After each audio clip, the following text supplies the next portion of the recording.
Hello and welcome to episode 89 of the MisanthroPod. I'm Snipe, and as always, I'm joined by Wib. Say hello. Hello. I am also joined by Drummer Matt. Say hello. Why is this a thing? Hello. Hello. I don't know, I got bored. How are you lovely gentlemen this evening?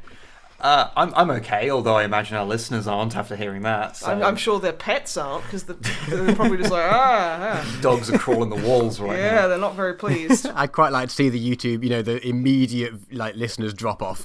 They're like, nope, just not this episode. Just nope. Yeah, that's fair. Sorry, everybody. But you okay there, Matt? Yeah, considering. Considering that I'm here. Yeah. And Snipe, how are you? I'm fine. You're fine? I'm fine. You're fine. Yeah. Okay, good. I got my kitty cup, I'm happy. Noise. You literally, we've been doing this for like a minute and you reference something that has no context and requires a visual input for people to understand. I have a plastic reusable cup that has a cat face on it and I like it. Okay, good. That ruined everything. Sorry, Wib. Well, you had to explain what it was, so yeah, it kind of did. No, anyway, we have a bit of general news. Our Halloween video's out and live now. It is, yes. That was so much fun. It was. Yes, we did the 1931 Universal Frankenstein movie. And I don't know, I quite like doing these little Halloween videos. I just like the excuse to kind of to watch and analyze really old classic movies. It's really cool because a lot of people probably haven't seen them. Because it's just not something that really comes up that often. You kind of do have to go a little bit out your way to watch them. You have to go out your way to watch some of these older movies. You have to want to, because you're not just going to run into them on TV. Yeah, so these days anyway. It's really nice to have an excuse.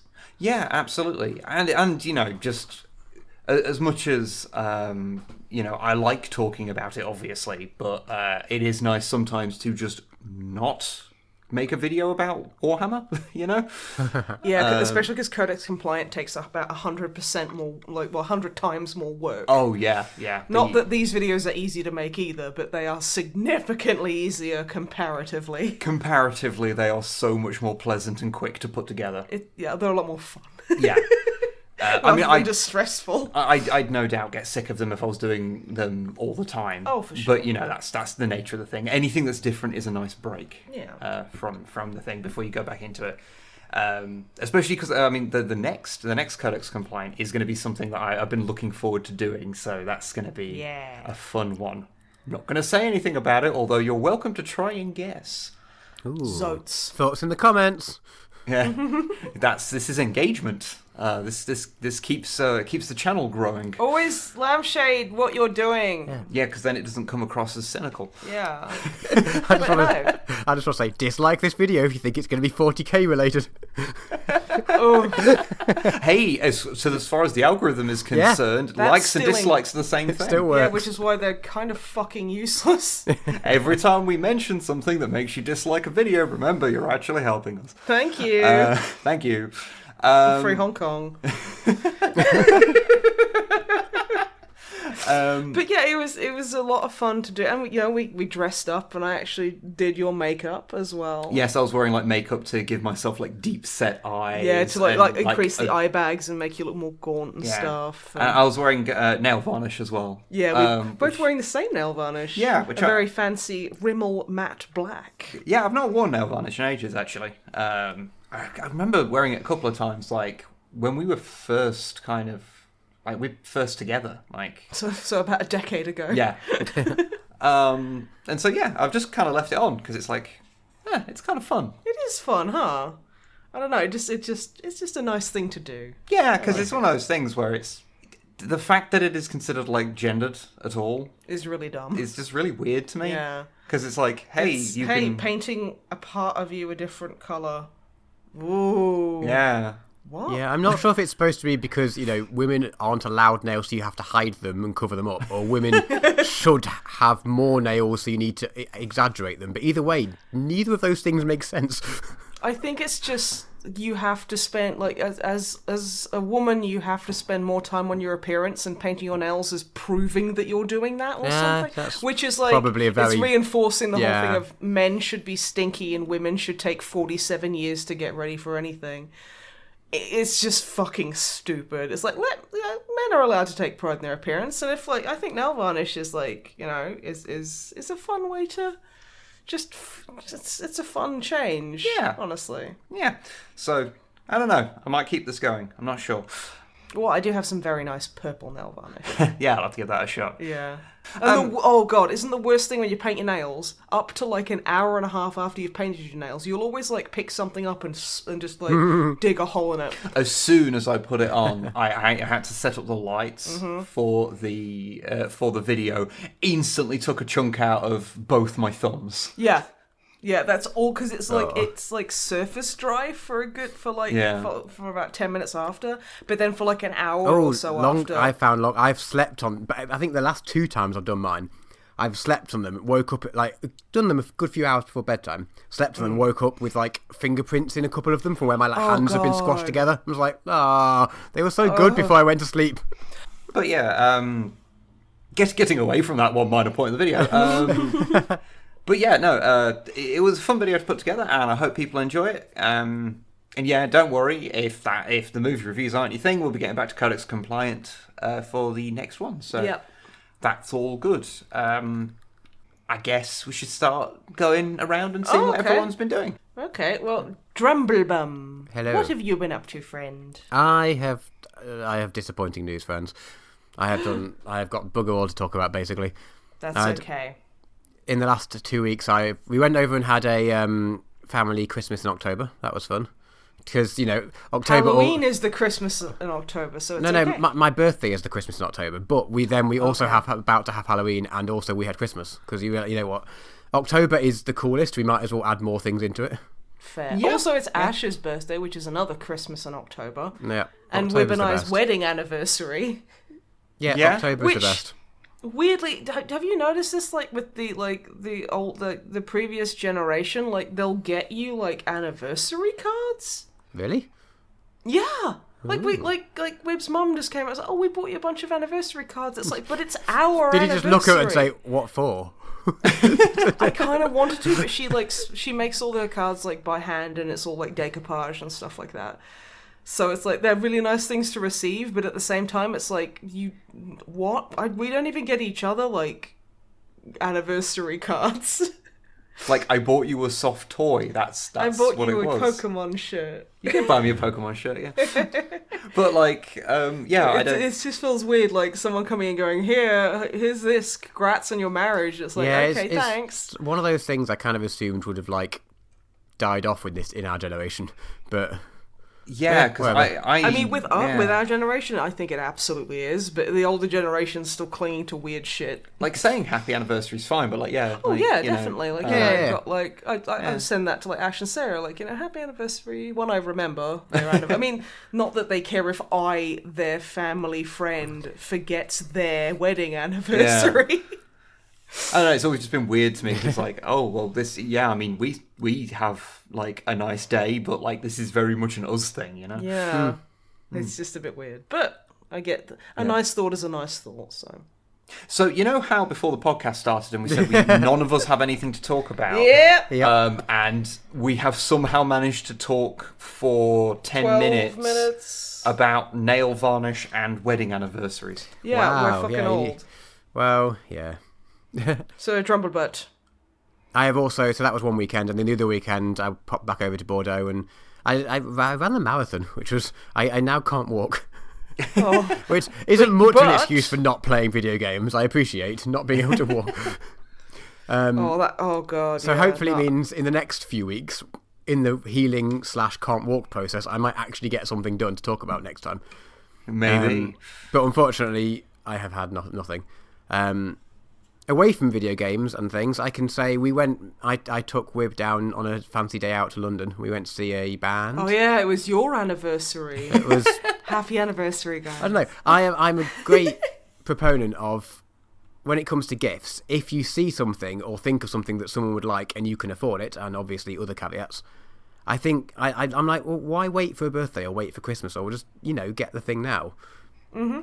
Surprise gifts are the best gifts, I think. Oh, they are. They are. Because and they're the most fun to get. It means that no someone's like thinking of you. I'm bigging up my own gift here. You really are. Not what I meant to do at the start of this sentence. It's like, I like how you were like, hey everyone, you know how like if you get a friend a gift, you're the best at this sex? all came out wrong. So you'll know how my dick is the biggest. Yeah, you know how I prove that every day. Anyway, moving on. We went to see Toh Kay in London. We did, yes. Toh Kay, for those who don't... Most of you have probably heard us mention Streetlight Manifesto whenever music's brought up, because they're the best music. They are the best band, yes. So they don't really tour, and definitely don't tour internationally anymore. But Toh Kay was just doing it was like a 4-date tour, and it was like... Was it like New York, Tokyo, London, and Kiev or something? Yeah, and just for people at home, if you don't know, Toh Kay is the side project name for the lead singer. Yeah. His name's Thomas Kalnoky, but when he does his solo stuff, he does it under the name Toh Kay. And he sometimes does solo acoustic stuff. He sometimes does it as like part of a trio where he's got a bassist and a percussion drummer type. But this percussion drummer. Percussion drummer. But this little tour was like each date was different. He did like a date just as the trio, and a date with a pianist, was it? And then a date with I can't remember what the other one was, but the one we saw in London was that trio playing with a string quartet. Yes. Which was just like magnificent. It was fantastic, and the gig venue itself was like in a church. Yeah, which when I got the tickets, I was like, okay, it was called Union Chapel in the north of London, and I was like, okay, well, it's, I've been to venues that were a church and now aren't used anymore as that, they're used as a gig venue. No, this was just straight up a currently still in service church. With a neon bar sign. But with a bar. That's honestly... I think a lot of churches would be improved if you just put a bar in there. Also, I think a lot of places would be improved. Yeah. Like, you go get you go renew your driver's license. There's a fucking bar. Yeah. Also, the whole thing was bathed in like purple and blue lighting. Yeah. Oh, that's perfect. It looked gorgeous. I heard because you took a couple of videos and the acoustics in there sounded phenomenal. Yes. They really were for a church. We played a Halloween gig in London in a church, and the acoustics were fucking awful. I have only been to 2 gigs in London. Both of which them have been in churches. One of them has had the worst acoustics, and one of them has phenomenal churches, acoustics. as a general rule, have really good acoustics. So not that first one we played in with that guy who thought he was like fucking Alice Cooper and was a massive sucky douche and was really rude to all of us and refused to speak to us or anything. Yeah, that was weird. What a prick. Yeah, apparently I blocked him from my mind.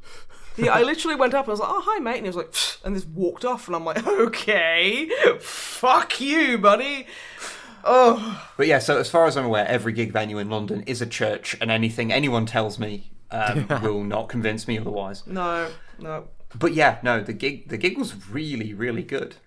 It was really, really interesting to hear all these songs that, if basically us talking about them off and on for the last 6 years hasn't let people onto it a bit. Streetlight Manifesto are a ska band ish. They're a band with horns. Broadly speaking, yeah. Broadly. So, mostly have all these big riffs played on horns, so hearing them broken down to be played as part of a string quartet is really interesting. But not like straight up just, the 4 brass players gave their music to the 4 string players. It was like rewritten to like match the new instruments. Yeah. But it was really cool. There was a handful of songs off it that I honestly prefer these versions that I will never get to hear again than the actual recorded full band versions. A few of them just worked really well like that. I love how Thomas Kalnoky was like, please come into this church where I will ruin everything you love by showing you how beautiful it can be and then promising it will never happen again. That's pretty. That actually suits him really well. Yeah, he's that kind of guy.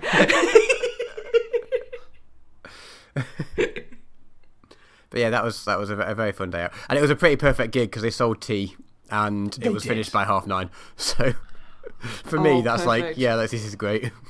Yeah, and we got to go to the Science Museum for a bit just before it as well. So. I forgot about that. Did you see dinosaurs? That's a natural history museum. Yeah, well, we thought because at some point you want to go there, and I didn't want to steal your husband and take him there, and then he wouldn't want to take you.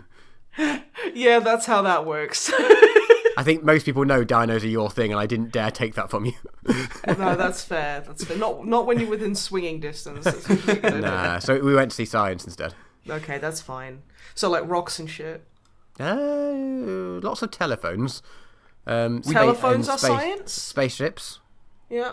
I saw a gold-plated BBC Micro. Oh yeah, that was cool. That's bling. Which is just a thing that, once you've seen one of those things, then you do remember it. I kind of want a gold-plated Sega Game Gear. Just because it's like, that's literally like gold plating a shit. Hey, don't knock the Sega Game Gear. It was basically like a Master System, but you could carry it around, and it devoured batteries. Yeah. Well, we also. Oh no, I want a gold plated Wonder Swan. Oh, fuck off with that. Okay.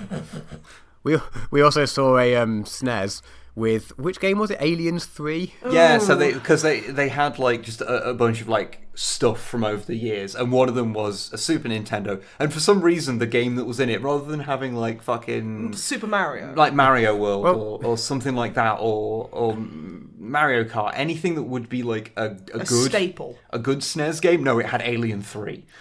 But like you say, for some reason it's like, if you've got a beyond repair SNES, you can donate it to a museum, fine. But the games don't really break, so no one wants to give their working copy of a half decent game away. I mean, yeah, that's fair. Right, that makes sense. Although in the future, when everyone's forgotten what SNESs are, and there's just in this museum, they're going to look at that and think this was like the one that we all praised.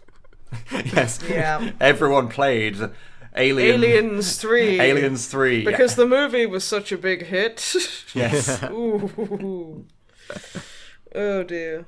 But yeah, so if anyone ever does get a chance to go and see Toh Kay play live, can heartily recommend it. Yes, very, very good. I mean, I don't know how often he's going to tour ever, but if he does, go see him.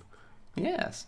Oh, I also saw King Prawn talking about other ska bands in the last 2 weeks. I've never actually seen him live. I always wanted to, because I quite like the recorded stuff. Theirs is a name I've heard around a lot of ska circles, because I'm not a massive ska fan. I've just been kind of like, I've heard they're pretty good. They're not like the biggest. They were around in, I want to say, the early 2000s, maybe. Yeah. That sort of I remember, era. like, when and I was then at college, they didn't gig for a while, and then they came back, and I saw them at, I think, one of the Slam Dunk festivals a few years ago, and was like, yeah, these are fun. And then I saw them last year at another Slam Dunk a few years later, and then we noticed that they were playing, and it happened to be my birthday, and we were like, oh, do you want to go see these on your birthday? I was like, yeah, all right. So yeah, really, really good. They're very East London, and actually alarmingly political. Not alarmingly, in a good way, but like some of the messages you don't really notice when you're just listening to them casually, but when we saw them, we're just like, ooh, these guys have got a good message too, even better. So that is like making sure that like something like you like is not a milkshake duck is amazing. The term milkshake duck was basically coined to reference the fact that you can get really into, say, a person who creates media or something like that, and then they turn around and say something really horrible, like, and really pro-Nazi or whatever. It's referring to a tweet that from, I can't remember who it was, and they were like, everyone loves milkshake duck, and then there was another tweet added like 5 minutes later with, this just in, milkshake duck is racist. So yeah, that was a remarkably in-depth backstory to a tweet there. Yes. Yeah. But that's the term milkshake duck. So, I think everyone does know what it means. It's no shame in learning something new, and getting things recategorized or restated. Yeah. There's quite a good association between races and milkshakes anyway, so I think people are probably aware. Intolerant. Anywho. Oh god. Remember, dislikes make us thrive. Also, we're afraid of money, so don't donate to Patreon. Ooh, scary money. Jesus Christ. Anything else, Matt? I'm not reading the comments on this bitch. No, I've got bugger all. Sorry. Okay. Wib. Yes. Do you have anything relevant to say? No. I have nothing relevant to say ever. But you're going to say it anyway. But I do have a few things to talk about. I actually, a lot of the things that I've been doing are things that are not like super, like have either been talked about at length on the podcast already, or like someone else has talked about. So apart from getting all the video stuff done, which has taken up a lot of time, I played through the campaign of genital jousting that Snipe mentioned last time. Oh my god, how weird was it? It is remarkable. It's got like a really good message. Yeah, like Drummer Matt, you know how you're saying like King Prawn were like super cool and like good political? Yeah. Yeah, genital jousting's message is like that. It's just like it's such a solid moral. But it's a game called Genital Jousting. I assumed it was the worst.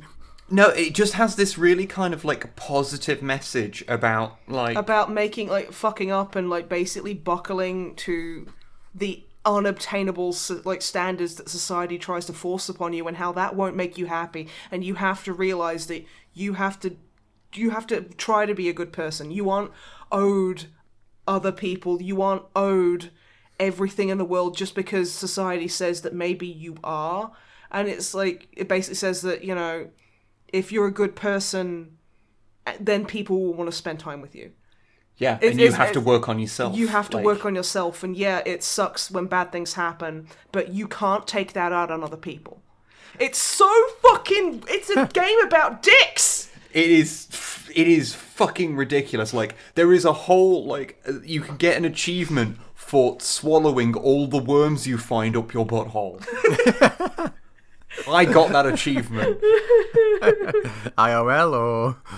Both! Because yes, if you missed the last one in the game Genital Jousting, you are a penis that has a butthole. Yeah, between the testicles. So yeah, that's a thing. There's literally a bit, I won't spoil anything, where your penis is stumbling in and out of bars, basically taking, like, lady penises, like one of them, like, because you just go in drinking looking for a date, and a lady penis turns around and goes, "Hey, you alright? You having a rough day?" And like your penis's internal monologue is, "Oh yeah, she definitely wants me." And then he gets kicked out of the bar, and it's like, "Oh god, why does no one have a sense of humor? Why is everyone so sensitive?" And it's like, wow. Okay. Yeah, no, it's got something to say, and I was like, even though I knew that you'd said that it was it was like that. It is hard to believe. I understand. Like, until I actually played it, I did not appreciate how like positive it was. It's so weird. It's such a bizarre thing, but yeah, obviously you talked about it last time, so I don't want to, But play. If you're interested, play the story mode for Genital Jousting. It's actually really good. I also played a bunch more of The Surge. I got myself to, like, New Game 3. New Game plus. Yeah. And I've 100%ed the game, so got every achievement. I'd say that, because Longfang bought that for you, didn't he? Yes. Because he's a very lovely boy and we all love him. Yes, thank you. He spoils us. He's basically your sugar daddy. And yeah, so like I think you've got Longfang's money worth it. I think so. It is a very good game. I've enjoyed it a lot. I've personally been enjoying the little dancing videos you've been uploading to Twitter. Where it's like just dancing away to like fucking bolt thrower. Yeah, or like the Balkan skull theme. There's a club in the game that's playing like dance music, and you can, like in Mass Effect, you can go to an area and then just join in with the dancing. So I took a video of my character doing that, and I've been putting it to inappropriate music on Twitter. My favorite was is it like, oh god, it's some music from Silent Hill. It's some music from like Silent Hill, and your character's just like, yeah, personal purgatory and guilds. If it's got a beat, you can dance to it. It's hilarious. It amuses me, if nothing else. I think it's pretty funny too. But yeah, I've now got I've just started up a new save to sort of get myself to most of the way through the story. So if they bring out more DLC or what have you for the game, then I'll have a nice save to work from rather than trying to do new content on New Game plus 3. Especially when you've got 100%. Shit. What else is there to do? Yeah, exactly. I've also been getting myself through Farscape again, because ages ago I talked about it on the podcast, watching it, and I got to like season 4 and then just, for some reason, just stopped watching it. I think that's the adult thing, of just occasionally even if you're thoroughly enjoying something, you'll just put it down and just not pick it up again. Yeah. But I found that it was on Amazon Video, and so Which is terrible. Yeah, so I grit my teeth getting through its fucking shit-ass UI. And yeah, I've been watching it through on there. It's just fun for me hearing all those Australian and Kiwi accents. I'm just like, shit. Yeah, no, I've been enjoying it again, because Farscape's just good. I'm really it really annoys me that I didn't give it its due when it was being shown on TV originally. See, I just thought it as like a kind of cheap knockoff of Star Trek, but it's really its own thing. I really like, is it Scorpius? Scorpius is a very cool character. I like Scorpius because he's very calm, and that is terrifying. He's a calm and collected villain for the most part. Yeah, well, that's the thing. It's like when he's talking to he's very stern, firm, and matter of fact, and that is so much scarier to me than just someone screaming. Yeah. Also, he seems like a rad dude, and I just love seeing him in the weird bondage, like coolant suit with a Hawaiian shirt over it. It's amazing! Yeah. So good. But yeah, so I watched that. I'm not sure if Amazon's got the Peacekeeper Wars, which is when they got cancelled, they eventually They just had a war. They did kind of a Serenity thing where they made like, I can't remember if it was like just a movie or if it was like a mini series made of like feature length things, but it was like to tie up the story at the end. Yeah. So I might have to find those from some other means. But yeah, so I'm watching through that, but I talked at length about it when I was watching through it the first time, so yeah. Won't go into that. I've also been playing Elite Dangerous. Oh. Yes, I saw that you were doing this. Oh, I want to hear your thoughts. It is a game that I enjoy playing, but is utterly impenetrable at times. Yes. There are certain elements to it where it's like they actively tried to make the most unintuitive UI possible. Yeah, I did warn you of this. Just to ease my own conscience. Like, there are, like, every now and again something will happen, and I just get massively frustrated with it. Like when I tried to do a bounty hunting mission, and I didn't know this until afterwards, but there's a setting that's on by default that means when you target something, it tries to like recalibrate your ship's like perspective so that it's on the same level as it. If you don't know that's on, then your ship just is wildly spinning out of control, and you have no idea why. Oh, I've not experienced this, but that's intriguing. Yeah, it was massively frustrating. I flew it. I basically burnt up because I couldn't control it, and I was flying into a sun. It was great. Oh, good. Toasty. But those things aside, the core thing of I'm just going to go from planet to planet, just taking shipments of things and transporting passengers, or I'm just going to pick a place and go to it. There's something just weirdly satisfying about it. Apart from you need a permit to get to Earth. Yeah, how do you get that permit? I got that eventually, but I have no idea what I did. I got an in-game email or whatever the message system is saying, you've just been given this. I was like, cool, what did I do? You see, I'm kind of a bit screwed over on my current one because my current quest, because I took one and it means I have to like take one guy like a shitload. Yeah. Access to Sol is restricted and requires a permit of the Federation. This permit is distributed after gaining the rank of Petty Officer with the Federal Navy Auxiliary. Oh, there we go. Okay, good. So just do quests for people who happen to be part of the Federation. Then rank up with like reputation, and they'll be like, "Hey, you want to go to Earth?" Okay, yeah, cool. That's how I do Okay. it. I'm not sure they'll speak like that. Whose birthdays might do. are it? Some of the spaceships do have Yorkshire accents. I say the spaceships. I presumably mean the person in charge of the docking thing, but in my head it's just the spaceship. Spaceships have accents. So the spaceships, some of the spaceships have Yorkshire accents, and it's the best. That is good. amazing. I want to make my permanent home at just and like go through and find out which ones are Yorkshire and just stay at all of those. That sounds phenomenal. But yeah, I have like the thing that I was currently doing was it's been kind of annoying. I took a quest and it was to take one guy to 2 different places. Yeah. And I took him to one, and that was easy enough. It involved a ludicrously long, like, in-system flight that took, like, 10 minutes. Like 10 it's to all 20 well and good minutes. for, like, this will only be this many of jumps, but you're like, actually, the last place you're going, it's just going to be, just sitting for 10 minutes and waiting. But then, the next place he wanted to go is fucking, like, the other side of the fucking, like, quadrant, which is fine. I'm like, okay, I'll do it. But then I'm kind of fucked right now because I'm basically on 0 fuel at this point because I kept going and I was like, okay, well, I'll encounter somewhere that's got a place, like, they're quite pretty common. No, the path that it takes, basically, I'd been through like 10 systems with nothing in it. Okay. Yeah. And then I've like, okay, fuel's really, really low now. And now I'm basically just stuck where I can't go anywhere. And I'm so low on fuel that I can't jump to anywhere. And everywhere around me has nowhere. I have an excellent solution for you. There is a bunch of people, sort of like an unofficial guild, or I don't know what they call themselves, called the Fuel Rats. If you get on their forum, say where you are, say you're out of fuel, they'll bring you fuel. Okay.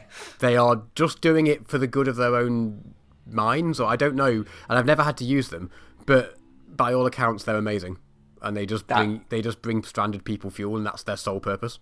That is amazing. Yeah, right. I've never had to use them, so I haven't done it and then turned out, and it actually turns out and they'll just kill me, which could happen. So, but as far as I can tell by reading around, they're just nice people, and they just want, because in the game, like you said, you can do whatever you want to enjoy it. Some people just enjoy helping other people.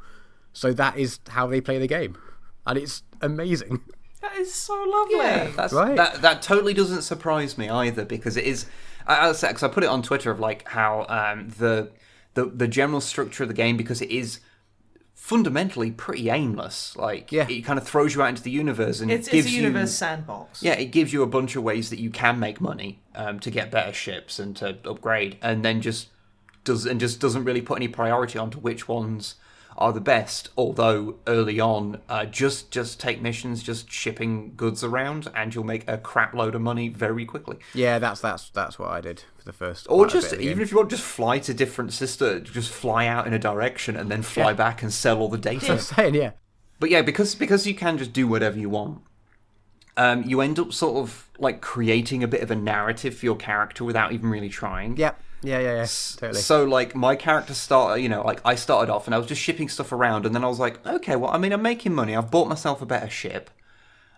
I'm like, okay, what can I do now? And then I just looked in, like, the galaxy viewer and was like, oh, hey, there's a sol system. I'm going to go to Earth. And so I got all my way there, doing a few missions along the way, or just selling data as I went, just doing little bits along the way just to keep myself entertained. And then eventually I got there and it's like, oh no, you need a permit. I'm like, oh well, shit. Yeah. So then I'm just like, okay, I guess I'll just potter around here for a bit. And then I started encountering places where I could actually ship passengers, because a lot of the early areas I couldn't find any passengers. Yeah. But then I got there and it was like, okay, these pay pretty well. So I just ripped out all my cargo holds and put in passenger things. Like, I've literally not been involved in a single fight or anything. I've just been shipping people around. I've always found the fights are actually not the best way, because you have to usually you have to track them down a bit, and it takes ages trying to work out where they are, and I've just not found it at all efficient. And just a bit. I really enjoy getting in dogfights, and I've done it a few times, but if you want to just make money and chill out, like, the other two options are way better, I found. Yeah, so, but yeah, I have been enjoying, yeah. Oh, I also ended up mildly annoying a dictatorship as well. Oh, good. Yeah. Where I took a quest for them and then realised again that I needed a permit to get to the place. Oh, okay. And so I just abandoned the quest, but you still have the gear that they had given me. So I then just went to another place and sold it on the black market. Yeah. Good. So they've got Nice. there's like a fine out for me. Oh, you got a warrant out, huh? Yeah, from this dictatorship. I'm like, I hope I don't have to go through there again. Is the dictatorship an actual ship? I do not believe it is an actual The ship. dictatorship. Dictatorship. It's just it's a dick with It's like a two penile potato things. potato. Yeah, and somehow that's a spaceship. Yes. Yeah, it's a spaceship Yeah. as well. The But- side eye I just got from that fucking question is terrific. But yes, it's a weird game because basically every now and again something will happen that makes me frustrated enough that I stop playing it, but then a few hours later I'll play it again. Yeah, most of those things have workarounds or solutions, but it's not at all obvious what they are. And I get exactly what you mean. And I do, and because it is it's not necessarily a bad thing, but basically I find like actually controlling the ship is so much easier with a controller. Oh yeah, totally. What's your? So this is probably going far too into the weeds, but how have you? Because I've definitely my controller is mapped not in any of their recommended mappings. I'm just using the actual default one. It's like in terms of sticks and analog sticks for doing various bits, and I've got mine set up weirdly. Yeah, no, I'm just using the default one because honestly, I'm too confused by the control system to even begin to change it around. Yeah, fair enough. But the fact that like there's so many things where you just have to use the keyboard as well because there's so much you can do.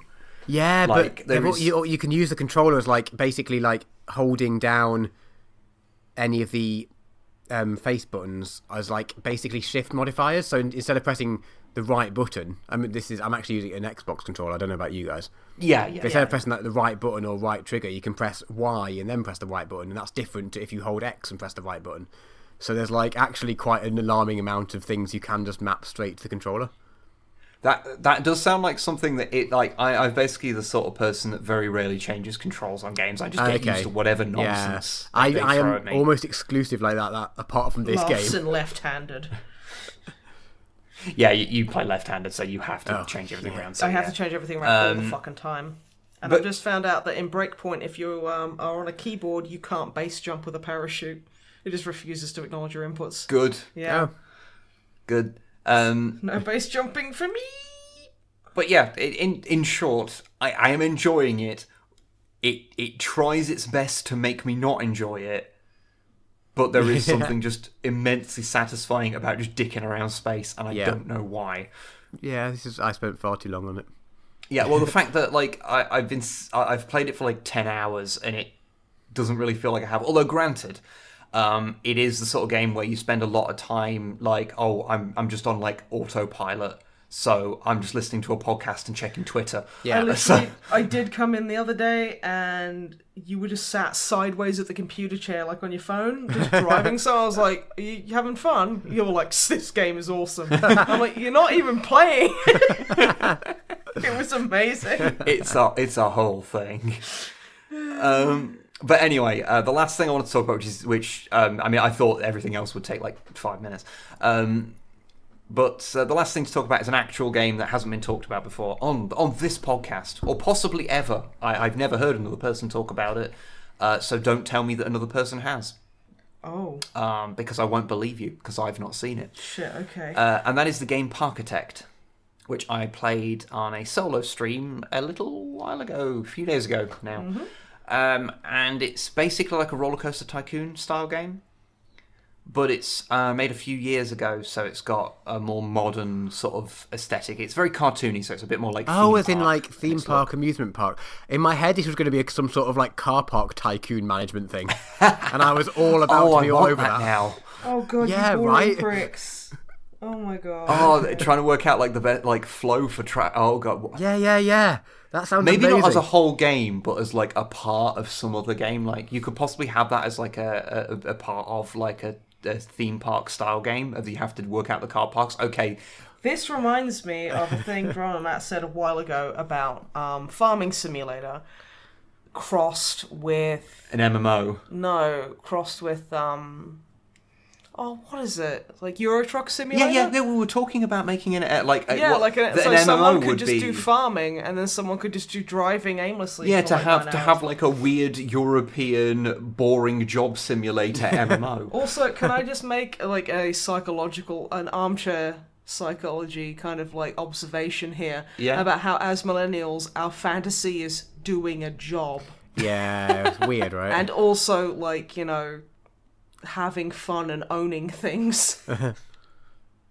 Well, you know, games are an interesting way to explore things you'll never experience or may not want to actually experience. Yeah, like having children or like, you know, owning property in The Sims. Well, it's having any kind of autonomy of your life. I play Roller Coaster Tycoon. I play SimCity. I play Meat and Fuck.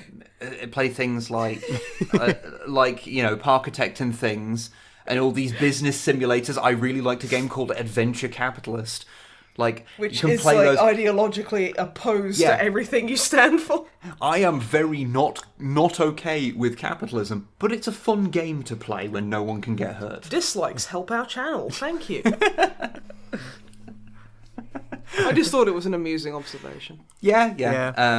But yeah, what you talking about I think it was when we played Euro Truck Simulator, talking about how it would be interesting to have like an MMO that was made of all of these like. And you could introduce motion controls so that when you pass like another player on their track during the field, you could tip your hat to them. That sounds pretty amazing. That sounds pretty. Actually, like, I'm joking, but that does sound fun. And I always like it when you have a hello in a video game, because then I'm like, hi. Exactly. Same hat. Yeah. But anyway. Game Parkitect. So very similar to like Roller Coaster Tycoon style. It's proper 3D. So it's not the isometric kind of style things, although it does emulate that kind of viewpoint. And yeah, it's very similar, but it's just a bit more in depth in certain places. So the roller coasters work more or less the same.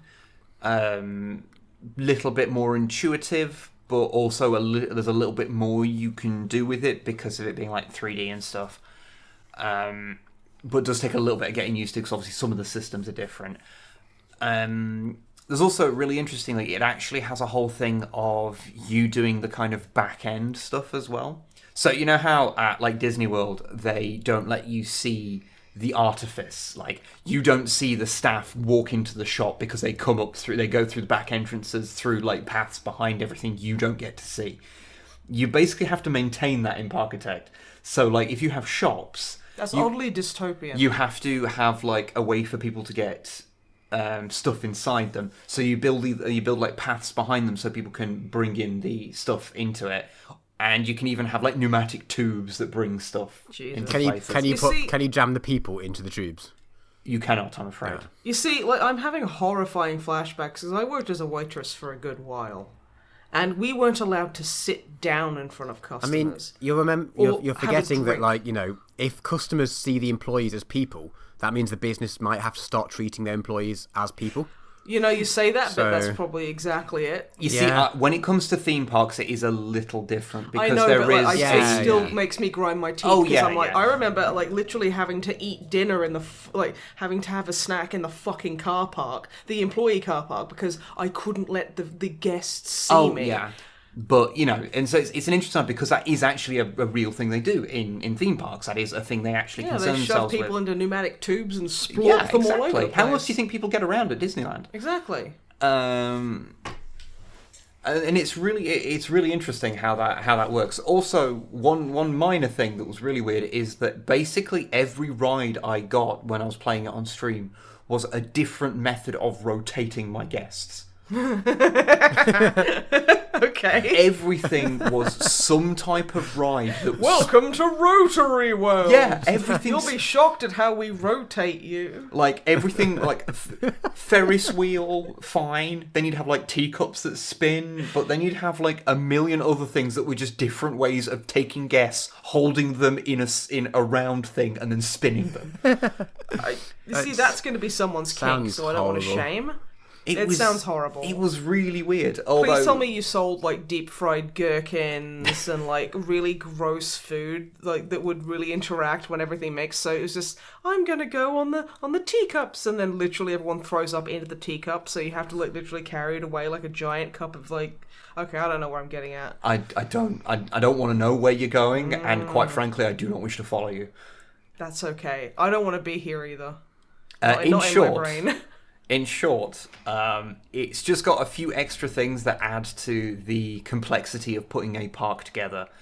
And whilst you can make it so there's no artifice, so people just bring the big crates of goods. Oh, you mean make it American Adventure?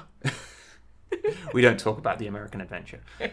Theme park that used to exist locally, for people that don't know. It was called American Adventure, yet and it was shockingly poor. It was very obviously in the Midlands. Like, once a week they had a bunch of people dress up as cowboys, which honestly that was one of my favourite parts, but probably not for the reason they intended. But you can just have people just bringing the crates through the park, but it ruins the effect of the park. So breaking their immersion. But like, maintaining good theming throughout things, like, surrounding these more industrial parts of the park with trees and fences and things to keep it all like the staff area and the customer area kind of separate is like a thing you have to do. And I just found that really interesting because obviously it's a real kind of thing. And the game does seem pretty good. I've played a few hours of it so far, and I'm enjoying it because I just like those kind of games anyway. So if you haven't played it and you are into that sort of thing, I can definitely recommend it. So yes. But apart from that, I haven't really done much else. I've been painting my Warhammer and stuff. I have reached my goal for the year, actually. Nice. What was your goal again? Remind everyone. I wanted to paint the equivalent of 1 miniature a week for an entire year. And you weren't going to buy more than... Yeah. You weren't going to... Yeah. No, I didn't say anything about buying more. You said that you wanted to keep how many models you have versus how many you bought and painted. Yeah, I will say I never made any statement about... like what I was going to do. Is that why you have a Leviathan Dreadnought? Yes. Hey, that only counts as one. And it was a gift, so it's fine. It wasn't a gift. I bought it for myself. It was a gift to yourself. I guess. Because yeah. It was actually a well done to me for the Space Marine model video when the money came in from that because that did really well. Yeah, exactly. And now I want one. Now, okay, so if another video does really well, then you can have the Leviathan. No, I'll just put it towards bike stuff. It's fine. But yeah, I wanted to do one a week, and obviously I wanted to paint more than I bought in a year to try and keep. I have managed both of those things. So I painted my 52nd model a couple of weeks back, which. I won't say what these things are because I don't know if you don't want to spoil the surprise. I don't think the video will be out by the time this comes out. Yeah. But yeah, so I've actually hit my 52. I'm at 54 currently, so I've got one. I kind of want to get one more done this month. Yeah. Because I've only done 3 this month so far. But yeah, maybe I shouldn't have played 10 hours of Elite Dangerous. Well, I mean, from what it sounds like you could paint half your models while you're playing actually, that's a good idea. That's a good idea. Oh, what have I done? Okay, yeah, that's a dangerous thing. Actually, just sit on the couch with the controller and occasionally look over and make sure you're not in the sun's orbit. I actually realised so far I painted three minis this month. Every single one has been a Rogue Trader miniature. You are such a fucking hipster. I hadn't intended to, but there you are. But I did. One of which is Mad Morris. Oh yeah, the boy. Which is we brought it up in the Rogue Trader video because he doesn't have a neck. And his name is Mad Morris. His name is Mad Morris, which is just he's a serious dude. I'd be mad if I didn't have a neck.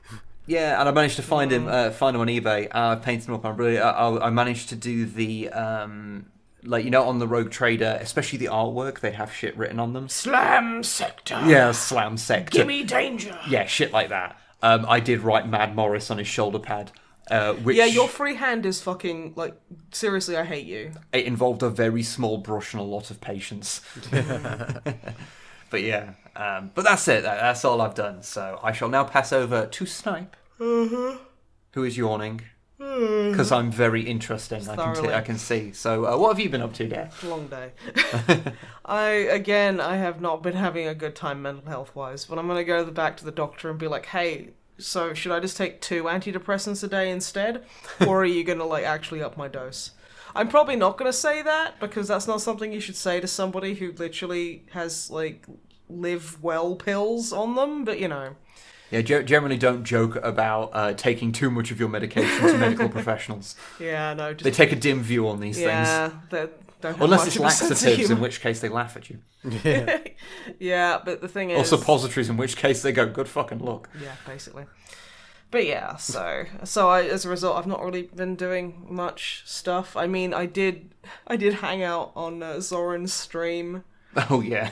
Voicing a character in, oh god, what was it? It was this god-awful Japanese dating sim where it was like, oh, we had a bunch of people there, like, you know, Nostalgia and Narina and Lemon-Scented Bastard and and like loads of people just doing voices. It was a lot of fun. But god, fucking, those games are so creepy. They're horrible. It did sound particularly creepy. It got really gross, actually, but like, yeah.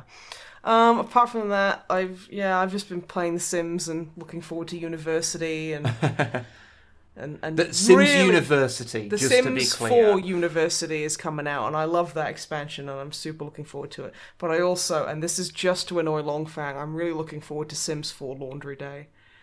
I really want that expansion, and Longfang knows it. And he hates me for it. It's so funny. But I've just been reading like a lot of horror manga, and I watched a horror movie because it's the spoopy month. It is the spoopy month. And reading is fine. So like fundamental. It's reading is fundamental. But yeah, so there was so I'm gonna start off with a non-spoopy manga. Okay. Called Sao Tomi Senshu Hitakakusu, which is like, shockingly, it's a manga that takes place during high school, and that is a fucking large spider. Oh yeah, there's a very large spider on our wall. Interesting subtitle to the manga. Do go on. Yeah, I know, it's very weird how it fits my current context very well. Okay. But yeah, it's about a girl at a Japanese high school who's a boxer. And she's like a fantastic boxer. And it starts with her kind of confessing to this guy who's a lot skinnier and shorter and really bad at boxing. And she's like, please be my boyfriend. And he's like, no, I can't. And then, like, obviously it's the same kind of like silliness of, oh, the coach has just forced him to be her trainer now, when like she's just kind of showing how she's like this really serious girl. And it's like, you can tell the person drawing it really likes muscular women. Like, they really like strong women. And I'm like, hey, I'm okay with that. It's really refreshing to see basically a tall, muscular, physically impressive heroine, especially in a Japanese manga. Yeah. This is really fucking cool. It is kind of like a sports romance like manga, so it is a little bit like, it does fall into a lot of the Japanese like romance tropes, but honestly, it's quite cute, and I've been enjoying that.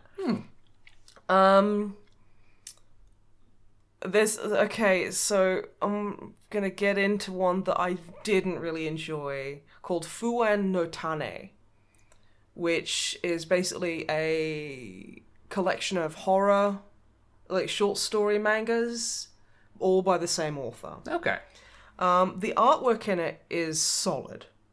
It's very good. The stories are fucking terrible. Awful. Okay. So, the formula goes like this. Person talks about something spooky face appears. It's just somebody with a scary face, like a kind of like a scream mask kind of face. Yeah. And then it ends. Oh. That's literally, there's one that is like... Was these ones that you showed me where they're literally like these short stories are like 2 pages? Yeah, where somebody is going, oh, I don't like the bathroom outside. It's scary. And then you see a spooky, like, disfigured face, and then that's it. That's the story. And it's like, this isn't scary.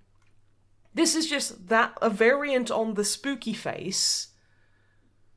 And that's it. It's just people talking about how scary things are scary, and then a spooky face happens, and then that's it. It seems like a strange idea because, I mean, you know...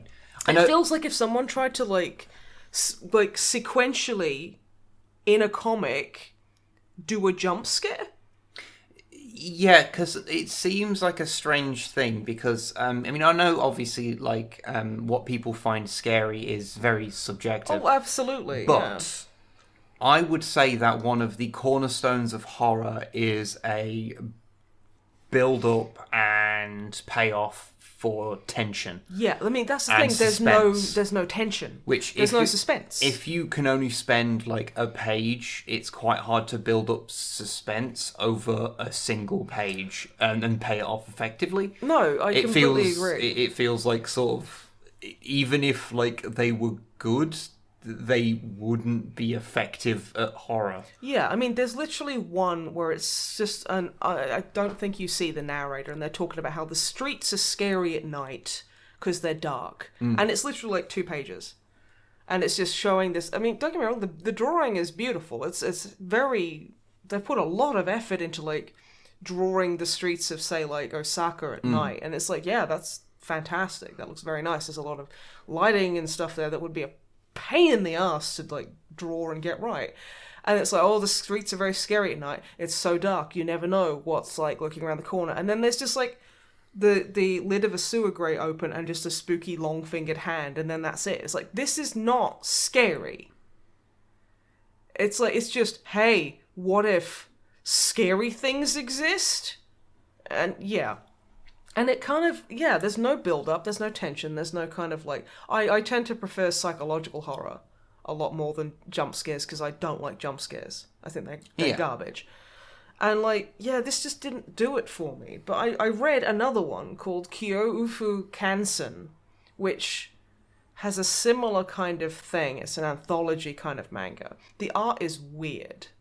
It's very kind weird of... good or weird bad? Weird. It's definitely... The artist has a style, but it's like... There's not drawn... It looks like it's not drawn fantastically well. But that actually adds to the creepiness. Horror is a weird one where sometimes not being particularly good can add to it because it adds to the otherworldliness. Yeah, of I mean, something. if you look at like Silent Hill, where all the voice acting is very stilted and inhuman, it's not right, but that actually works and makes it scarier. Silent Hill 1 is Phenomenal. quite creepy, partially because of how weird and jank everything is. Yeah, and that works. And that, I'd say, in Kyo-Ufu Kansen, that's what the artwork is doing. And, like, I will spoil the first story, but there's like I think there's 9 different chapters, like 9 different stories, where basically it's a teacher who's it's the first day back after, like, the summer holidays for the kids, and, like, the kids are all about, like, 8 years old or something like that. It's all very sweet, very twee. All the kids really like this teacher. She loves all the kids and stuff. And there's, like, one little girl who has, like, a bit of trouble socially, and she comes up to the the teacher at the end of the day, and it's like, oh, miss, I'm sorry that I didn't have, like, I didn't have this in until now, but I had a really good summer. Thank you, miss. I hope this is okay. And she's like, that's fine, that's okay. And she's like, okay, I'm gonna go home now. And, so the teacher sits down and reads this girl's, like, she has, like, a report of what she's done over summer, because all the kids have handed those in, kind of. And it starts off, and the teacher's just sat there reading, and it's like, oh, yeah, no, like, I did this summer, and when it first started, Mummy the monster did this, and it's like goes into basically how her family are abusing her. Oh. And, like, beating her up and just being really fucking nasty, negligent, and physically abusive. And she refers to her mother and father as, like, that basically adds the suffix of monster after their name. And so pretty hefty content warning should you wish to read hefty this. Content warning for this. And it goes on, and, like, you just occasionally it'll show kind of what the teacher's mind's eye is showing her of, like, so it's like, Daddy was the biggest, so I had to be clever. I put poison in his coffee and then he fell down, but he didn't die, so I had to stab him in the head. And it's like, and this woman's just like sitting there going, oh my fucking God. Like, she's sitting there going, what do I do? What the fuck? Like, she finishes reading it, it's like, oh yeah, and then I tricked my sister into chasing me into her room, where she ran headlong through a noose and I kicked a cinder block out the window. And you're like, fuck. And yeah, the teacher's just losing her mind going, is she just acting out? There's no way this kid killed a family. What the fuck do I do? So she goes to the kid's home and she answers the door and she's like, oh, is your mother and father in? She's like, no, but you can come in and have tea. And she's like, nope. Okay, because she's not sure if it's just a coincidence or she's like, and the little kid's talking about how she had to push her father's body down the well because he's large and like if her mother or sister saw him, they'd know something was up and she wouldn't be able to kill them. So, like, you know, she's, like, at the doorstep looking at the fucking well and looking at the kid, and I'm like, this is tension! This is fucking creepy! This is also very believable! You can believe that, like the way the teacher's reacting is like, I don't fucking know what's happening, and this is awful! What the hell? Ah! It's really good. And then, like, there's the next one, which is, like, which is pretty gory, because it's, like, this weird disease on a plane, and it makes your head explode. As diseases are known to do. Diseases are known to do. But yeah, it's like, and like, honestly, I thought they were basically doing what Fuwan no Tane wanted to do, but doing it spot on. Well, it sounds like they had, like, a story. Yeah. And rather than just, what if bathroom was scary? Yeah, it's just, what if bathroom was scary? Look at the mirror. Scary face. Ooh. But yeah, no, so I can recommend that one, but pretty hefty content warning for child abuse and stuff there. Yeah. And gore. And yeah, like, I watched a movie called Happy Death Day, which apparently had like a 97% match on Netflix, and I was like, and you know that means fucking nothing. Yeah. But I'm like, okay, that's an interesting idea. Fuck it. Sure, I'll watch something on while I'm working on commissions. And then I just didn't get any work done because I was like, this is really good. So Happy Death Day is about a piece of shit person at college who, she is just awful. And it's basically Groundhog Day, but the protagonist gets murdered at the end of every day.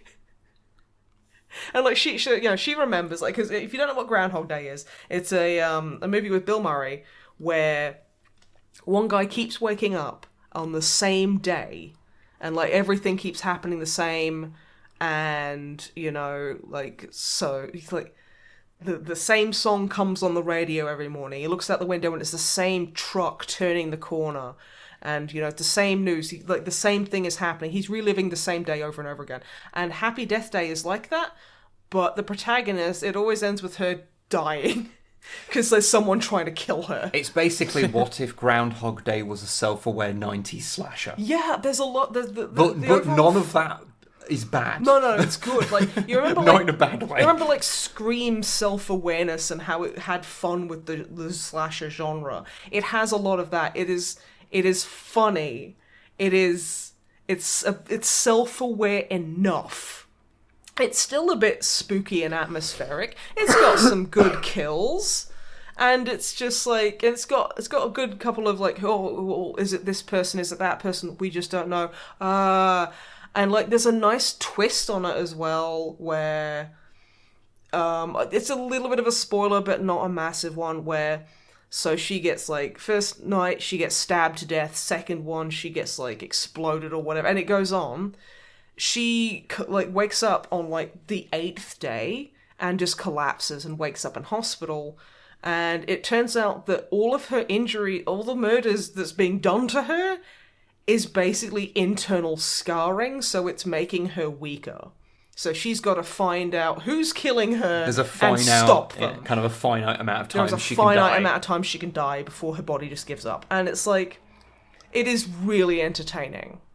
Because like I wasn't sure watching the preview, because like it shows like when she first encounters the killer, there's like a happy like birthday to you like little wind up box Yeah. in the middle of this tunnel, and she's like very funny, and she like basically like fat shames a bunch, like another sorority and stuff. And it turns out like the sorority is a bit like boomer written, like just at the very start, in the way that it's like, oh, we're Kappas, we all skip breakfast, and it's kind of a bit like, okay.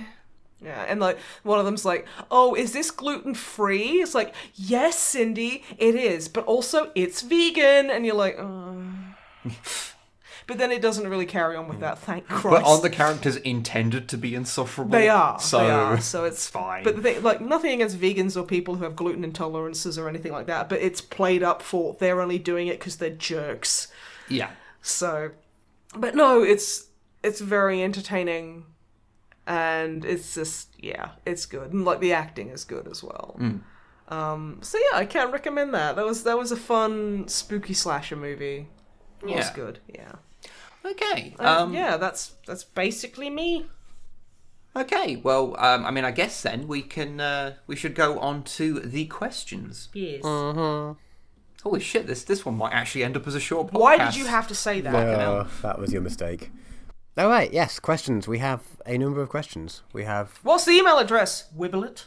It is onlydrummermad@snipeandweb@gmail.com. Nice. Okay. First up, Saskia. Hello. Quick question for the podcast. I'm turning 19 next week, which is the legal drinking age in Canada. Oh, I didn't know that. No, I didn't know that. It seems like an odd number. I knew it was younger than a lot of America, but... Yeah. So they're planning a celebration. So... do you think it would be a good idea to go out, buy a bunch of alcohol, and binge the entire Codex Compliance series while playing the Gavthorpe drinking game? They are, of course, asking for a friend. Okay, I think the birthday and the alcohol are completely unrelated, and we should have no responsibilities whatever we recommend. Yes. But I also did tell them that I'd ask you to say it so I don't get in trouble for saying anything. Yes. I would say, don't do that. I'll say to your friend, don't do that, because Jesus Christ, you will die. Also, advice for going out and getting pissed for the first time, stick to one alcohol. Stick to one type of alcohol. If you're drinking vodka to start with, stay with vodka. But also realize don't start with vodka. No, actually, don't start with vodka. No, don't listen to me about what to drink. Just, start with something a little nicer. And also, when you start feeling a little tipsy, stop drinking for a little while. Because then you can have fun being a little tipsy. Because you don't want to be proper drunk, because it's horrible, and that's where the vomiting and hangovers comes from. Yep. Also, don't play the Gavthorpe drinking game, you'll die! And we don't want you to die! You see, I've never actually... Because, I can't remember how many there was, like, when we first started doing it. Because I think, like, the Dark Eldar one was, like, the 7th episode or something, which is when we brought it in. I think that was... Yeah, I'm sure it was that episode, yeah. And I think he'd had, like, 8 appearances at that point. So, yeah. If you had 8 shots, you're fucked. If you had a sip of something, that'd be fine. Oh, yeah, if you have, like, a cider or a beer, and you're just like, oh, I'll have a sip. Then fine, you'd be just fine. don't take shots. Fucking hell. Not even of water, because you can overdo it on water and make yourself sick. So just... I wouldn't mind. Like, the Gavthorpe thing, it's like... It wasn't like an intentional thing, it's just we kept noticing his name coming up. And ever since it's not his fault, he's involved in literally everything. Oh no, good. Prolific guy. And he just happens to be really nice as well, yeah. Yeah, he's lovely. Really nice. He puts up with our shit and the fact that every now and again people like tweet at him with nonsense about the Gavthorpe drinking game, yeah. And he's not... Well, he's forgiven us for our crimes. So, yeah. Well, thus far. He's forgiven us for all of our crimes up to this point. Yeah. But yeah, he's so prolific that we go, okay, let's do this codex next. And of course, Gavthorpe's co-written. And it's got nothing to do with the fact that he's written it. It's just we open it up and go, it's another Gavthorpe one. Yeah. Like, we don't mean this to happen. We're not like just going out of our way, but it's just, again, he is just so prolific. So, also, drink safely. Yeah. Don't die. And find some friends to bring along as well. Oh, yeah, definitely. Have a pizza. Yes, find your bring some friends around and watch our videos. Actually, get them all to watch it individually. So we get better analytics and also make them like each one. Yeah, and more ad revenue. There we go. Officially, I have to state that as a joke. And post a comment every time you take a sip. Up your Patreon donation. Patreon donation by $1 every time you drink. Okay, maybe not. Happy birthday, Saskia. Please don't drink too much. Happy birthday. Don't listen to us. Don't listen to Wib. He's terrible. So we've all come through it and gone on the other side at the gig that we took out, the Toh Kay gig. We were sat there drinking tea. We're like, well, there is a bar, but we've got a cup of tea. What more do we want? Yeah. Enjoy it while it lasts, then you'll get old and not be bothered again. Yeah. Next up, Ben Sib.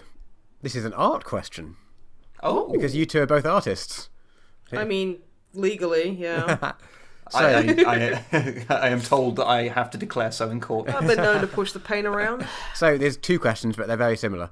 Both involving... they have a Wacom drawing tablet thing. Mm-hmm. Yes. They're asking, what drawing software do you use, and what drawing software should they use to use this tablet with?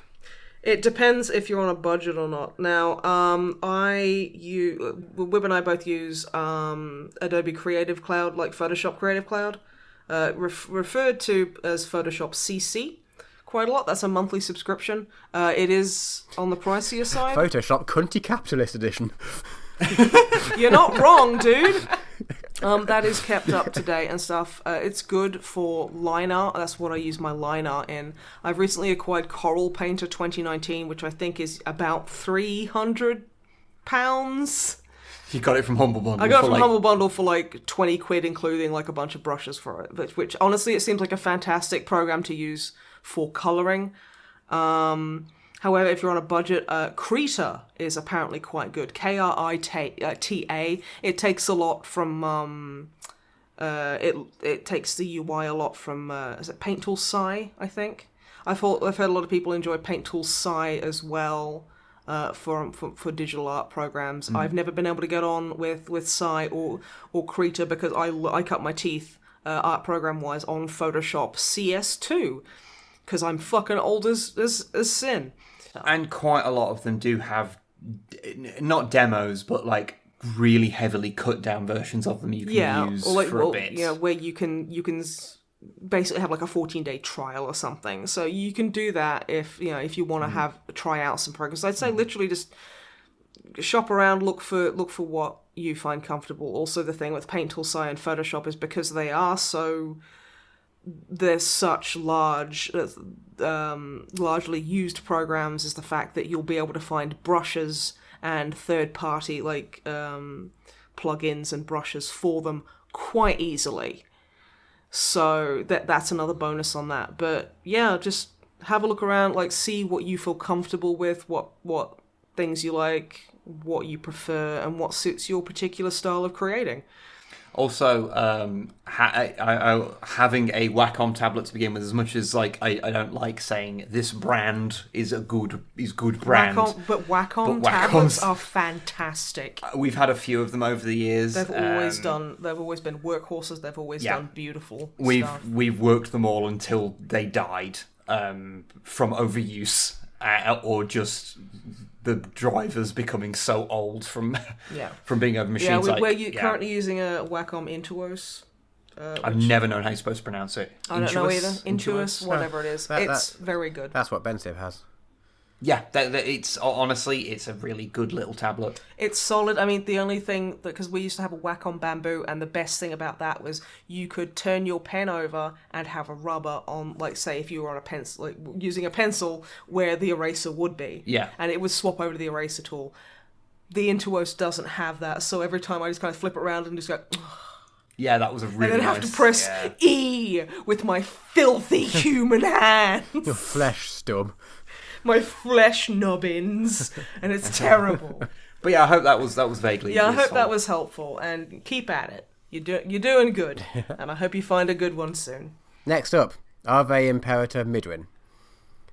Which song would you attribute to your favourite? I said that really weird. Attribute. A tribute. I've said it too often. Which one's right? A tribute. Attribute. A tribute. But you have attributes. Yes. Don't just look. I think you're getting stuck down a kind of mental cul-de-sac. Let's just pull you out of there. Which song would you attribute to your favourite Warhammer 40k faction? So, for example, The Immigrant Song for Space Wolves. Yeah, good call. Yeah, right. Okay.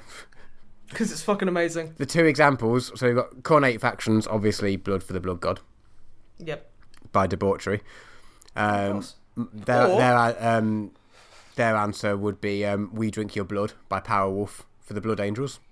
Powerwolf. Nice one. So, yes, do you guys have any suggestions? You already have a very good answer. I mean, yeah, that's a good one. You see, I don't know if I could pin down to an exact song, but That's Not My Name by Goldfrapp for the Alpha Legion. You see, I think more. I tend to go more for less like implicit meaning of the song and more for like the feeling of the song. So I think like Orcs, I feel very kind of like street punk. Oh, they're like crust punk. No, not that far. No, I think like the proper like oi stuff. Oh yeah. Yeah, fair enough. And then there's like the goths that are very very ska punk. No, the goths are. I'm just thinking black and white checks. The goths are very militant. Oh, okay, yeah, no, never mind. So they would not be ska boys, I'm afraid. I would say for the Raven Guard, Chris Isaac, Wicked Game. Because it's just standing around being sad to guitar. But yeah, there's one particular song that I very much associate with Orcs, but I can't say it because it's a spoiler for something we might do next year. Yeah. But yeah, I can't really think of many others. Like Dark Eldar would be like, what's that genre where it's just a bunch of like weird effects and they usually have like theremins and stuff and it's more kind of atmospheric. Like there's the YouTube channel that does music like that called Cryo Chamber, which is really good, which is just very, very atmospheric. Well, like kind of dark ambience. Dark ambience, yeah. That, but with the occasional like, I don't know, sampling of someone like having sex or something. You know what I mean? And just noise. Yeah. Just, yeah. Basically, Yes We Can. That song from fucking Guitar Hero that is horrifically shit in every fucking way. Yeah. That's the Dark Eldar song. Okay. Because it's awful. And so noisy. Fair enough. Yeah. Have you got any for like Tau, Matt? Well, I mean, I was just going with the question, which oh no, it did say 40k faction. I read it as because both of the examples were chapters. In my head, I read chapter, not faction. Nah. Yeah. So I was just going with I think Imperial Fists would go well with the Prophets of Rage song because the Fist logo matches quite nicely. Yeah, definitely. Tau. Ooh, what would Tau listen to? Oh, it'd be. I feel like they just sit around in their.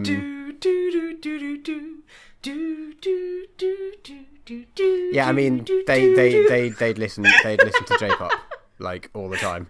They'd listen to Bandmade.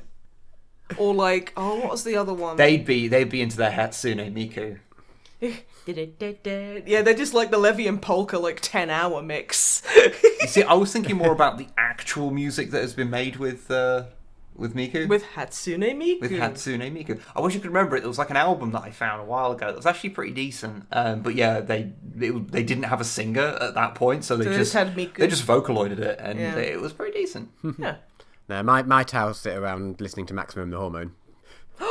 Yes, that's why. There's no connection there apart from that I wanted to mention that band again. Okay, so I was in Aldi today buying quinoa, and I was listening to Maximum the Hormone, and it was the most epic fucking shit I've ever been through. It was amazing. I have never felt more like a badass putting this fucking shit in my trolley. I was just like, yeah. I think that is the only time anyone has ever been pumped about quinoa. Yeah. Really. I mean, it's healthy, so I'm like, yeah, I can eat it, but... My honest opinion about what Tau would listen to would go much better with your quinoa purchasing is that I'm fairly sure they sit in the back of their devil fishers listening to elevator music. Like, Or Enya. or possibly Enya, yeah. Yeah, they just listen to Enya all day. No, Eldar listen to Enya because they're so fucking snooty. Yeah, possibly. And better than everyone else. They're like, yeah, we like Enya. It's well good. And Noise Marines would, of course, listen to every piece of music at the same time. All of it at the same time. Every single one. Yeah. No, they listen to Aphex Twin, which is basically like listen to all types of music at the same time.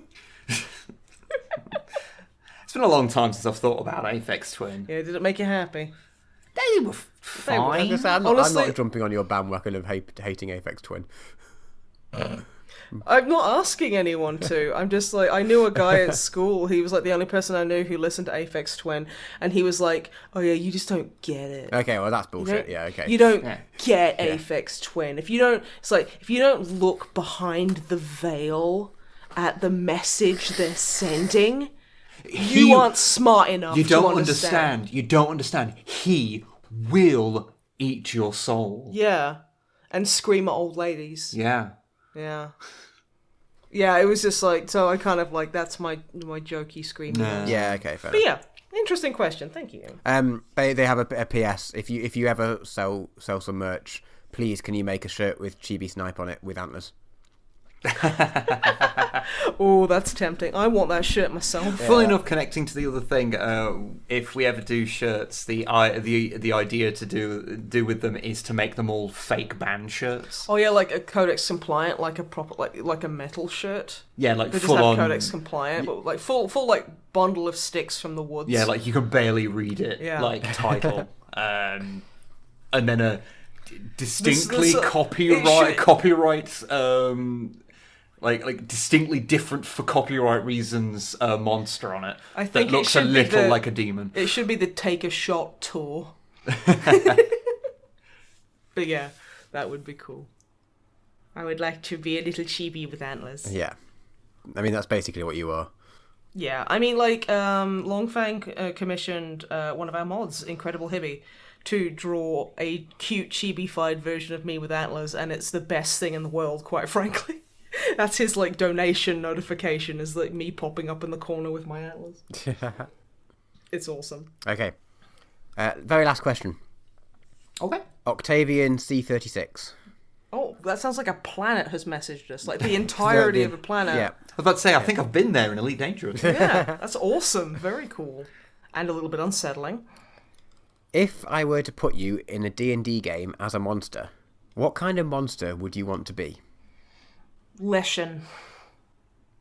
Leshen? A Leshen, for what you don't, for anyone who doesn't know, is a Witcher monster, which is this gigantic fucking like humanoid-looking creature that is made out of like bones and gnarled branches. Its face is a gigantic stag skull, and it commands the forest. How would you run that in D&D though? A Tarrasque. It would not be a Tarrasque. No. I don't know. But I'd probably just be like a big scary blah with antlers. If you could make me a werewolf with antlers, that would be super cool. Just a werewolf who like had an accident one day where they were eating a stag and then someone like bumped into them and then they just have antlers permanently in their head. You just want to be Vicar Amelia. I want to be Vicar Amelia. You see, I don't know why, but when they said that, my instant thought was, Goblin. I want to look like I want to be a very dour Warforged. That's because like in D&D like online, you played as a Warforged and would lie on tables. Yeah, when D&D Online came out years and years ago. I played it very briefly on like the free trial account where you could only get up to like a certain level. But I didn't really have anyone else to play with, so I played for a little bit, and I picked a Warforged because I was just like, oh, that seems fun. And I'd never heard of them before at the time. And then I just went into the bar and then would find a bunch of people talking to each other at a table and then go and just lie down on the table and not say anything. That's actually how we met.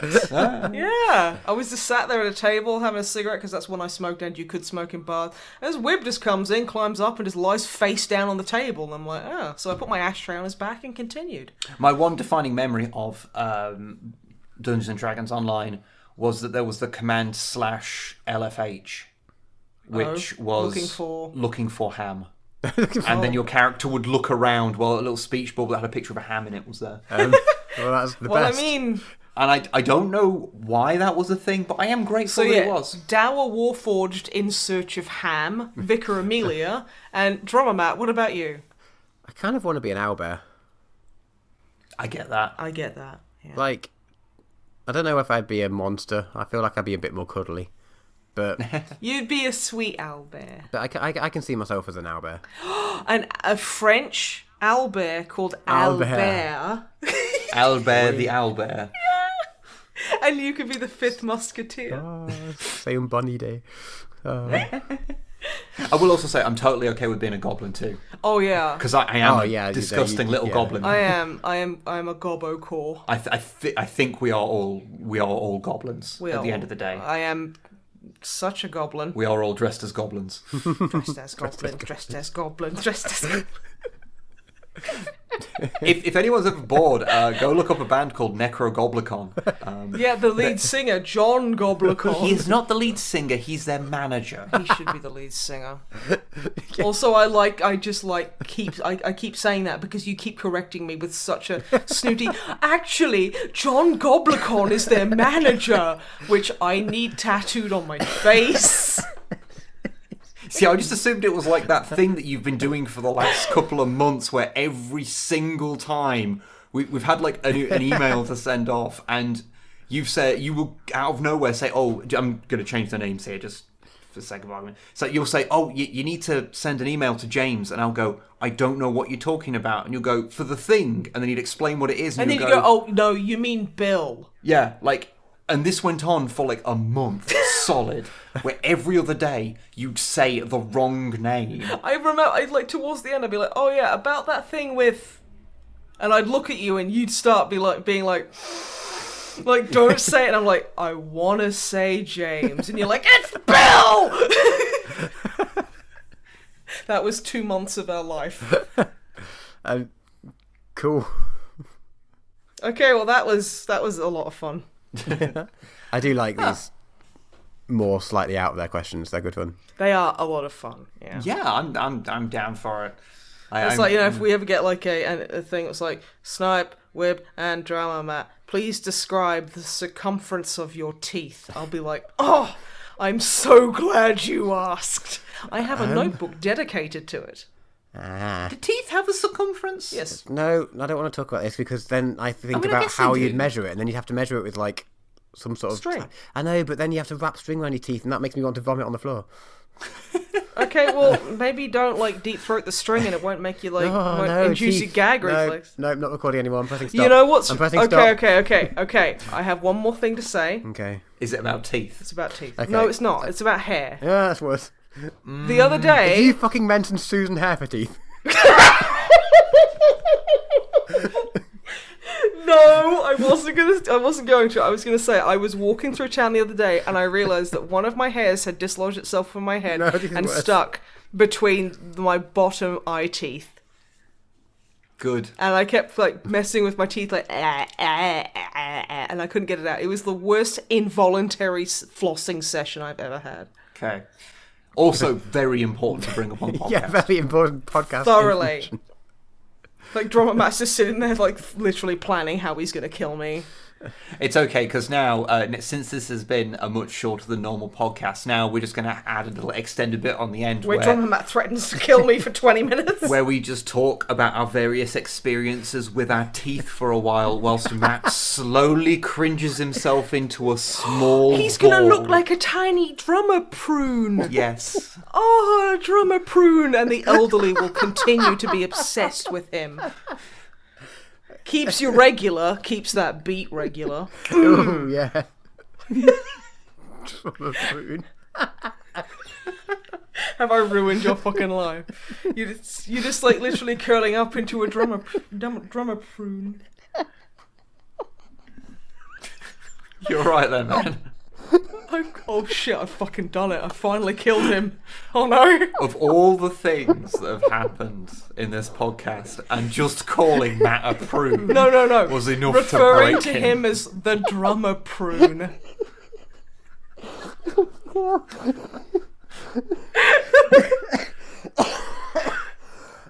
Well, whilst Matt is slowly dying in the corner, I guess we should use that opportunity to say thank you very much for listening to this somewhat more aimless than usual edition of the MisanthroPod. We hope you enjoyed it. And again, if you want to send questions in for the next one, send it in to the email address of onlydrawnmat@snipeandweb@gmail.com. The address is in the description because we know that it is a hellish address. And the drummer prune will respond. Will respond, yeah. Matt, are you there? Are you dead? He's dead. I think I'm okay. Okay. Okay. I was desperately trying to think of what noise prunes make, but that didn't help. I don't think prunes make noises. Yeah, right. As a rule, and I think if they do, you should probably be a little bit concerned. Okay, I'm going to say goodbye, and I'm going to hit stop on the recording. So, goodbye, everybody. Bye, everyone. Bye.